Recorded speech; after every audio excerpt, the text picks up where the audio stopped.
మాకు కాంగ్రెస్ సక్కాన్ని కూల్చే ఉద్దేశం లేదు స్పష్టం చేశారు కేసీఆర్.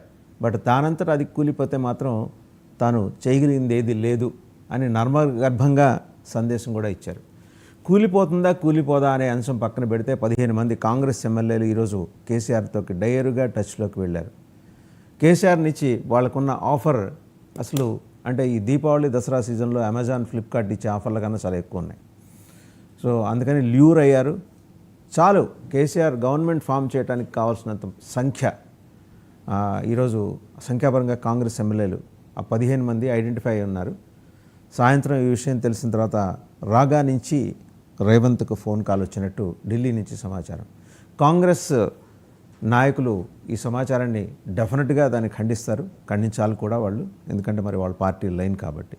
బట్ ఇది నిక్కచ్చిగా స్పష్టంగా నిర్దిష్టంగా ఉన్న సమాచారం. సరే, ఈ అంశాలని పక్కన పెడితే కేసీఆర్ నిన్న ఏం మాట్లాడారు, ఒక జోష్ తీసుకొచ్చారు. 25 ఏళ్ల వేడుక వేదిక మీద ఆయన జోష్ తీసుకొచ్చారు. నిజంగా జనాల కేరింతలు ఊకొండా అని చెప్పేసి 10 సార్లు ఆయన అన్నారు. అంటే ఆయన మాట్లాడితే చాలు, ఆయన్ని చూస్తే చాలు. కాంగ్రెస్ ఇమ్మీడియట్గా అటాక్ స్టార్ట్ చేసింది ఆయన మీద. 10 ఏళ్ల పాటు పరిపాలించినప్పుడు ఫామ్ హౌసే, ఇప్పుడు కూడా ఫామ్ హౌసే. 10 నెలలు గురకపెట్టి నిద్రపోయి ఇప్పుడు వచ్చినవా అని అడుగుతున్నారు వాళ్ళు కూడా, కాంగ్రెస్ కూడా.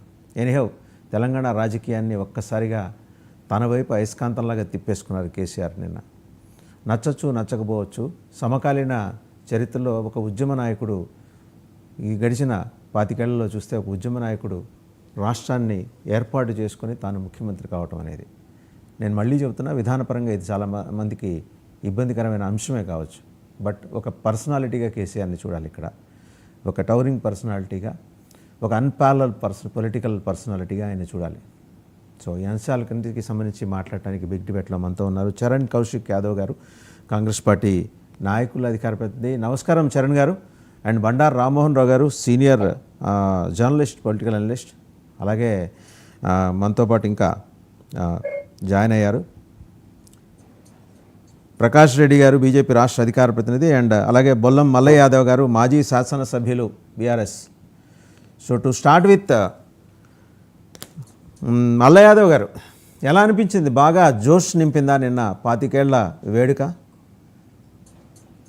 తప్పకుండా చాలా కాలంగా కార్యక్రమాలు పెద్ద స్థాయిలో బహిరంగ సభలు నిర్వహించలేదు. తప్పకుండా హాజరు కావాలనే ఆలోచన, ఉత్సాహం ప్రతి కార్యకర్తలో, పార్టీ సానుభూతి పనులు, ఉద్యమకారులలో ఉండింది.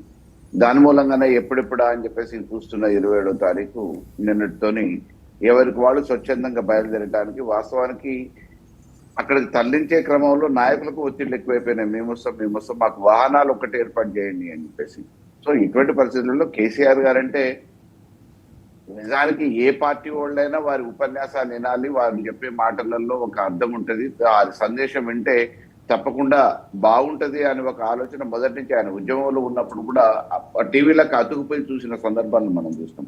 కాబట్టి ఇది పార్టీకి ఒక రకమైన నూతన ఉత్సాహమే, కార్యకర్తలకు కూడా ఒక మనోధైర్యాన్ని పెంచడంతో పాటు జరుగుతున్న వైఫల్యాన్ని కూడా, దాదాపుగా ఇప్పటికి 16 నెలల నుంచి జరుగుతున్న కాంగ్రెస్ వైఫల్యాన్ని కూడా ఇస్తా అని చెప్పిన హామీలు ఆ రోజులలో 9వ తారీఖు డిసెంబర్ అని, ఆ తర్వాత 100 రోజులని, 100 రోజుల నుంచి సంవత్సరం అని, సంవత్సరం నుంచి 26 అని, జనవరి 26 నుంచి మార్చి 31 అని రకరకాలుగా వాయిదాలు వేసుకుంటూ రావటమే తప్ప ఇంతవరకు వాళ్ళు చెప్పిన హామీలు చేస్తా అన్నవి ఇంతవరకు చేయటంలో వైఫల్యం చెందారు.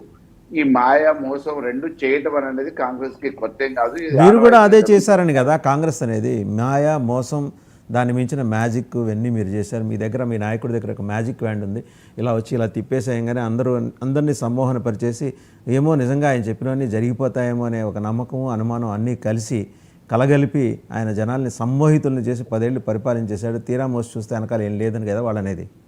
రాష్ట్రంలో ప్రత్యక్షంగా ప్రతి ఇంట్లో ఇచ్చిన మంచినీళ్లు, మిషన్ భగీరథ మంచినీళ్ళు ఏమి అవాస్తవం కాదు కదా. అంతకుముందు గ్రామాన ఆ రకమైన అవకాశం లేదు. ఈ రోజు మళ్ళీ బిందెలు పట్టుకొని గ్రామాలలో బావుల దగ్గరికి పోయే దుస్థితి ఏర్పడ్డది.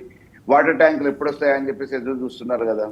అదే రకంగా ఈ దేశంలో ఎక్కడ లేని విధంగా, ఏ రాష్ట్రంలో లేని విధంగా రైతులకు రైతు పెట్టుబడి సాయం ఇచ్చిన మహానాయకుడు కూడా కేసీఆర్ గారు కదా. ఆ తర్వాత కదా మోడీ గారు మామూలుగా మేము కూడా మొదలు పెడతామని చెప్పారు. కాబట్టి ఈరోజు ఒక ఇది ఒక విషయం చెప్పండి మల్లయ్య యాదవ్ గారు, ఆ 15 మంది కాంగ్రెస్ ఎమ్మెల్యేలు ఎవరు మీతో టచ్లోకి వచ్చింది? మొదటి నుంచి చాలా కాలం నుంచి కూడా చాలా మంది సార్ మీ వెనక మేమున్నాం మేము వస్తామని చెప్పేసి చెప్తున్నారు అనేది వార్తలు మేము ఈసారి మీ వెనక కాదు మీ పక్కన ఉన్నామని వచ్చారట. మీ వెనక కాదు మీ పక్కన ఉన్నాం సార్ అని చెప్పి వచ్చారంట. కారు సార్ అయినా కానీ ఎవరు ఎన్ని రకాలుగా వస్తామో మాకు అక్కడ సంతృప్తిగా లేదు, లేకపోతే మీ నాయకత్వం కావాలని చెప్పి ఆ పార్టీలో ఉన్న వాళ్ళు అన్నా కానీ ముమ్మాటికి ఈ ప్రభుత్వాన్ని కూలగొట్టో లేకపోతే మేము అధికారంలోకి రావాలనో అర్ధాంతరంగా ఇటువంటి ప్రయత్నాల వల్ల ఎవరు నమ్ముతారు ఎవరు నమ్ముతారు సార్? మల్లయ్య యాదవ్ గారు మిమ్మల్ని సిఎల్పీనే లేకుండా చేశారు పాపం. ఆయన మల్లు భట్టి విక్రమార్క ఒక్కరు ఏదో ఎదురీది పార్టీని నిలబెట్టుకొని కష్టకాలంలో నుంచి మిమ్మల్ని ఎందుకు నమ్మాలి? ఎవరు నమ్ముతారు? ఇది కాంగ్రెస్ అడుగుతున్న ప్రశ్న. మేము ఆ రోజు అధికారంలో ఉన్నప్పుడు అధికార పార్టీగా మా దగ్గరకు వస్తామని చెప్పారు, అభివృద్ధి జరుగుతుందనే ఆలోచనతో వచ్చారు, మేము జాయిన్ చేసుకున్నాం అంతే తప్ప ఎవరినో విచ్ఛిన్నం చేయడానికి కాదు. పార్టీ లేకుండా చేశారు కదా, శాసనసభ పక్షమే లేకుండా చేశారు కదా మీరు. అంటే వచ్చిన ఆ రోజు ఎన్నికైన శాసనసభ్యులు మా పార్టీలో జాయిన్ అవుతా అంటే వద్దని చెప్పలేం కదా. మేము ఆల్రెడీ అధికారంలో ఉన్నాం. మొత్తం కూడా తెలంగాణ లక్ష్యమే అభివృద్ధి లక్ష్యంగా. ఇప్పుడు కూడా స్ట్రైట్ క్వశ్చన్, ఇప్పుడు కూడా వద్దంటారా? ఇప్పుడు కూడా వద్దని చెప్తారా? వస్తానంటే వాళ్ళు వస్తారంటే మీరు వద్దంటారా? ముమ్మాటికి మీరు ఇది రాసి పెట్టుకోవచ్చు. ఎట్టి పరిస్థితులలో వేరే పార్టీ శాసనసభ్యుల మద్దతుతోని ఈ ప్రభుత్వాన్ని కూలగొట్టడానికి కానీ వెనక వైపు నుంచి ప్రయత్నాలు కానీ కేసీఆర్ గారి వల్ల జరగదు, చెయ్యరది. రైట్. ఒకసారి నిన్న సభలో కేసీఆర్ గారు ఏం మాట్లాడారో చూద్దామండి. మల్లయ్య యాదవ్ గారు మీరు క్లారిటీ ఇచ్చారు, కేసీఆర్ గారు సభలో ఏం మాట్లాడారో ఒకసారి చూద్దాం. ఆయనతో ఎవరో హైదరాబాద్లో మాట్లాడితే అన్న ఇంకా 3 ఏళ్ళు భరించాలి గవర్నమెంట్ అని మాట్లాడింది. ఆయన మాట చెప్పిండు విలేకరులు. అదే చూసారా మా గవర్నమెంట్ పడగొడతారట. మేమెందుకు పడగొడతాం రా భయ్? మాకేమైనా కాచేరు గురుగులో పెట్టినా? మేమా కిరికిరి పని చెయ్యం బిడ్డ, మీరే ఉండాలి. ఓట్లు తీసుకున్నారు, చక్కగా పని చేయకపోతే మీ ఈపులు ప్రజలే సాఫ్ చేస్తారు, అంతే కదా. మేము పడగొట్టాం, మీ గవర్నమెంట్ పడగొట్టాం. ఎందుకంటే మీ సంగతి ఏందో మా సంగతి ఏందో ప్రజలకు పూర్తిగా అర్థం కావాలి. ప్రభాకర్ రెడ్డిని మా MLA Dubbaka MLA. Right. Kaushik Yadav గారు మీరు గుండెల మీద చేతులు వేసుకొని నిబ్బరంగా అసలు ప్రభుత్వాన్ని పరిపాలించవచ్చు ఆయన హామీ ఇచ్చారు. సో మీ చేతులు పక్క వాళ్ళ చేతులు కూడా వేసుకొని హాయిగా ప్రశాంతంగా పరిపాలన చేసుకోండి, ఎందుకంటే ఆయన హామీ ఇచ్చారు. But in contrast to that వాస్తవం ఏంటంటే 15 మంది మీ ఎమ్మెల్యేలు బీఆర్ఎస్ అధినేతతో టచ్లో ఉన్నారు. ఇది స్పష్టమైన సమాచారం. అండ్ రాగా is very serious on this as to what has been going on in Telangana Congress అని గట్టిగా కోపడ్డారు. వాళ్ళ ఎమ్మెల్యేలే వాళ్ళకి టచ్ లేరు, మా ఎమ్మెల్యేలు వాళ్ళకి టచ్ ఉంటారా? మా పార్టీకి వచ్చిన 10 మందిని మరి తీసుకుపోను, అది తెలుస్తుంది కదా. అనవసరంగా తెలంగాణ సమాజాన్ని తప్పదారి పడించే ప్రయత్నంలో భాగంగా బీఆర్ఎస్ పార్టీ పోతా ఉంది. నిన్న సభ చూసిన తర్వాత జనాలకు అంతా అర్థమైంది. ఒక ఆపరేషన్ కగారు తప్ప మిగతా అన్ని పాత కొత్త సీసాలో పాత సార్ లాగానే ఉంది వ్యవహారం అంతా. నిన్న చూస్తే అర్థమవుతుంది. 99.9% కాంగ్రెస్ ప్రభుత్వాన్ని విమర్శించి 0.9% ఒక్క వర్డ్ జస్ట్ సెంటెన్స్ లో